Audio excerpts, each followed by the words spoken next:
In this tutorial, we'll add our first detection scenario. Scenarios are compact programs written in our ContexQL language.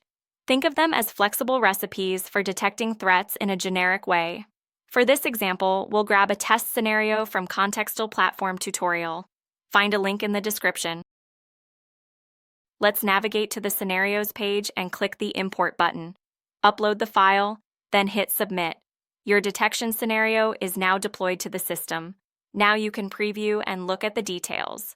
Since ContextQL is easy to read and understand, you can see the scenario was designed to block suspicious PDF documents, which embed executable files. We will show it in action in the next episode. Want to explore more ready-to-use test scenarios? Head to our documentation. You'll find multiple examples showing how we build detection logic that outsmarts modern attackers.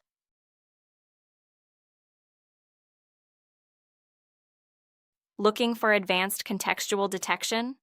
We offer scenario packs created by our expert team, focused on the latest and emerging threats. New scenarios will be deployed to your platform automatically.